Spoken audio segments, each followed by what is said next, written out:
Friends, flames channel మిమ్మల్ని సహృదయతో ఆహ్వానిస్తున్నాము.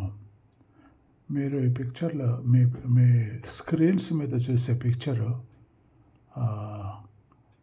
Bharat Ratna doctor MG Ramachandran sir.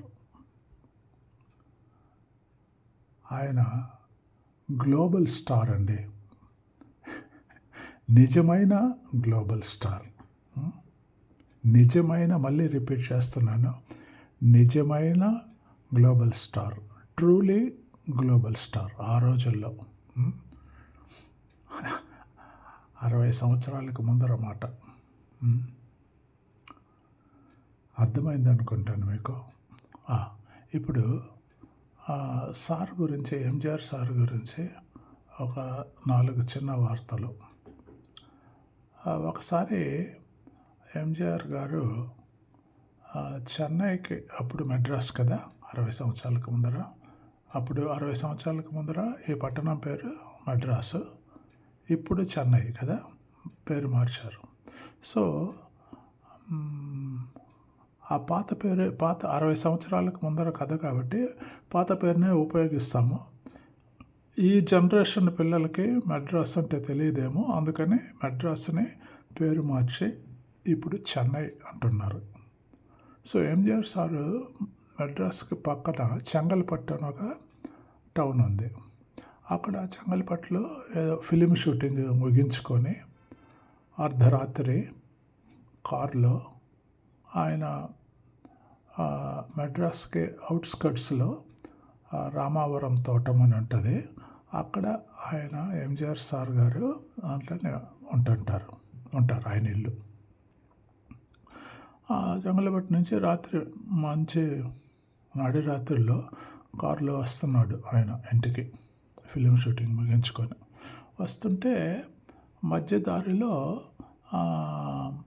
ఒక పోలీస్ యూనిఫామ్ లాగా వేసుకొని ఒక అతను రోడ్డు సైడ్గా మంచి నడిరాత్రి చీకట్లో నిల్చొని ఉన్నాడంట. ఈ కారు ఆయన్ని దాటి వచ్చేసింది, ఒక 100 మీటర్లు దాటి వచ్చేసింది. అప్పుడు ఎంజిఆర్ సారు కారుని డ్రైవర్కి ఆపి కారు వెనక్కిపోనే అన్నాడంట. వెనక్కిపోతే ఎంజిఆర్ సార్ కారు దిగి, ఏమయ్యా నువ్వు ఇక్కడ చూసేదానికి పోలీసు లాగా ఉన్నావు, ఇక్కడ ఎందుకు నడి రాత్రుల్లో ఈ చీకట్లో ఇక్కడ నిల్చొని ఉంటావు అంటే, ఇప్పుడు నేను బస్సు కోసం నిల్చొని ఉన్నాను అంటాడు. ఈ టైంలో బస్సు ఏమి రాదు ఇక్కడ ఈ రూట్లో, కారులో ఎక్కువ అంటాడంట. నేను ఎక్కడ పోవాలో అక్కడ దింపేస్తాను, కారులో ఎక్కువ అంటాను. నేను ఫ్రీగా ఎవరి దగ్గర ఇంతవరకు ఏ పని చేయలేదండి, చేయించుకోలేదు కూడా, నాకు అలవాటు లేదు, నేను బస్సులోనే వస్తాను, మీరు వెళ్ళండి అన్నట్టు. ఈ రూట్లో బస్సు రాదయ్యా, నువ్వు ఎక్కువ బలవంతం చేసి ఎక్కిపించి తీసుకొచ్చేటప్పుడు ఏమన్నా తిన్నావా అంటే ఆయన అడిగాడంట. ఆ కానిస్టేబుల్ గారు మౌనంగా ఉన్నారంట, సమాధానం చెప్పలేదు. అప్పుడు ఎంజిఆర్ గారు ఆ బిస్కెట్లు, పండ్లు ఆ కారులో ఉండేటివి తీసి ఆ కానిస్టేబుల్ ఆయనకి ఇచ్చాడంట. నేను ఉచితంగా మీ కారులో ప్రయాణం చేసేదే నాకు ధర్మ సంకటంగా ఉంది, నాకు అటువంటి అలవాట్లు లేవు, అది కాకుండా మీరు మళ్ళీ ఫ్రీగా నాకు బిస్కెట్లు, పండ్లు ఇస్తున్నారు, నేను అవి తీసుకునే ఉద్దేశం లేదు, ఇంతవరకు నా జీవితంలో అటువంటి పనులు చేయలేదు అన్నాడు.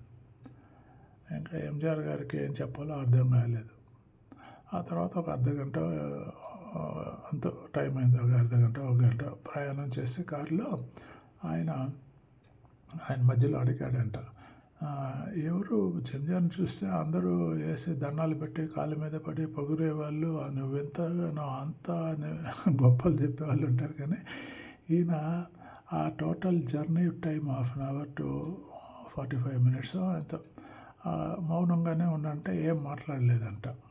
అప్పుడు ఇంకా ఆయన ఇంటి దగ్గర దిప్పే ముందర ఇక్కడ ఆపండి కారు అంటాడు. లేదా నువ్వు చెప్పిన అడ్రస్ ఇంకా ఒక హాఫ్ కిలోమీటర్ పైనే ఉంది కదా ఇక్కడి నుంచి, ఇక్కడే ఎందుకు ఆపమంటున్నావు అంటే, లేదు నేను ఇంతవరకు నా జీవితంలో కారులో పోయి దిగలేదు. ఇరుగు పొరుగు పక్కన ఉండేవాళ్ళు చూశారంటే నేను కారులో వచ్చి దిగడం వాళ్ళు తప్పుగా అనుకుంటారు. నేనేదో చేయరాని పని చేశాను అనుకుంటారు. నేను ఎంతవరకు ఆనెస్ట్గానే బతుకుతున్నాను అని. ఎంజీఆర్కి ఏం చెప్పాలో మాటలు రాలేదంట. నేను ఎంజీఆర్ అయ్యా అన్నప్పుడు ఆయన పరిచయం చేసుకున్నాడంట. నేను విన్నాను అన్నాడంట ఆ కానిస్టేబుల్. ఏమి నువ్వు సినిమాలు చూడవా అంటే, లేదు నా జీవితంలో ఇంతవరకు నేను సినిమానే చూడలేదు అని అంటాడంట. ఓహో అనేసి చేసి మరుసటి రోజు పొద్దున్నే ఎంజీఆర్ గారు ఆ చెంగల్పట్టు ఎస్పీకో డిఎస్పీకో ఫోన్ చేశారంట పైన అధికారికి. చేసి తర్వాత ఈ విధంగా సో ఆయన ఉంటే రేపు మా ఇంటికి రామవరం తోటంకి రమ్మని చెప్పండి అని అంటాడు. నేను ఎంజీఆర్ మాట్లాడుతున్నానంటే అప్పుడు అక్కడ ఎస్పీ డిఎస్పీ అందరూ సంతోషపడిపోయి, సార్ ఇక్కడ ఉండే స్టాఫ్ కూడా మీతో మాట్లాడాలి అంటున్నారు, ఒక మాట ఒక్కొక్క మనిషి ఒక్కొక్క మాట ఒక్కొక్క నిమిషం మాట్లాడాలి అంటున్నారు, ఫోన్ ఇవ్వచ్చు మా సార్ అని. 60 సంవత్సరాలకు ముందర జరిగింది ఇది. ఇవ్వు అంటాడంట ఎంజీఆర్. అందరూ అక్కడ ఉండే స్టాఫ్ 4-5 ఎంజీఆర్ సార్తో 1 మినిట్ మాట్లాడారంట. ఆ తర్వాత ఆయన్ని ఆ కానిస్టేబుల్ రాత్రి కారులో వచ్చాడు కదా, ఆ కానిస్టేబుల్ గురించి అడిగితే ఆయన ధర్మానికి రూల్ ఆఫ్ ద లాకే పెట్టింది పేరండి, చాలా నిబద్ధతతో డిసిప్లిన్గా ఉంటాడు, ఆయనకు 3 కూతుళ్ళు, పెళ్ళికి వచ్చి ఇంకో కూతుళ్ళు ఉన్నారు, ఆ కూతుళ్ళకి పెళ్లి చేసేదాన్ని కష్టపడుతున్నాడు అని ఎస్పీనో చెప్తాడంట, డిఎస్పీనో. సరే రేపు ఆయన మా ఇంటికి రమ్మన్నా రామవరం తోటకంటే మరుసటి రోజు ఆయన వచ్చాడంట కానిస్టేబుల్. ఆ రాత్రి ప్రయాణం చేశాడు కదా ఎంజీఆర్ సార్తో. ఆయన పేపర్లో ఒక పెద్ద మనీ డబ్బులు కట్ట ఒక పేపర్లో చుట్టి ఆయనకి ఇస్తాడు, తీసుకొని పోయి నీ కూతుళ్ళకి పెళ్లి చేస్తే దానికి ఉపయోగపడుతుంది, తీసుకొని పో. ఆయన తీసుకోలేదంట కానిస్టేబుల్. లేదు సార్ నేను అటువంటి పనులు చేయను, నాకు అలవాట్లు లేవు, నన్ను ఇబ్బంది పెట్టబాకండి అని రిఫ్యూజ్ చేస్తాను. అరే నేను మీకు బ్రదర్గా ఇస్తున్నానయ్యా, నువ్వెందుకు ఇప్పుడు మా బ్రదర్కి కష్టమైతే నేను ఆదుకోనా అని ఏదో ఆయనకు మంచి మాటలు చెప్పి ఇచ్చి పంపించి తర్వాత ఆ 3 అమ్మాయిల పెళ్ళి ఏర్పాటు చేసి ఆయన పోయి ఎంజీఆర్ సార్ పోయి నేరుగా పెళ్ళి అటెండ్ అయ్యి పెళ్ళి జరిపిస్తాడంట. ఈ రోజుల్లో ఎవరండి, అందుకనే ఆయన హాస్పిటల్లో ఆయన బతుకున్నంతకాలం ఎవరు గెలవలేదండి అక్కడ తమిళనాడులో ఎవరు. ఆయన పాలిటిక్స్లో యాక్టివ్ పాలిటిక్స్, అదే ఎలక్షనీరింగ్ పాలిటిక్స్లో దిగిన తర్వాత ఆయన జయించడానికి ఎవరి తరం కాలేదు. ఆయన జబ్బు పడిపోయి ఆరోగ్యం బాగలేకుండా అమెరికాలో హాస్పిటల్లో పడుకొని ఉంటే అక్కడి నుంచి గెలిచాడండి ఆయన ఎలక్షన్. ఆయన కాదు, ఆయన పార్టీ మొత్తం ఎలక్షన్ గెలిచింది. వాళ్ళ ఏఐడిఎంకే పార్టీ గవర్నమెంట్ ఫామ్ చేసింది. ఆయన హాస్పిటల్లో అమెరికాలో పడుకొని ఉన్నాడు. అంత అంత అంత అంత ప్రజల ఆదరణ ఆయనకు ఉందండి. ఇప్పటికి కూడా ఆయన చనిపోయి డిసెంబర్ 24, 1987 ఆయన చనిపోయింది. అయినా కానీ దగ్గర చూడండి ఇంచుమించు నియరింగ్ టు 40 years అవుతుంది కదా.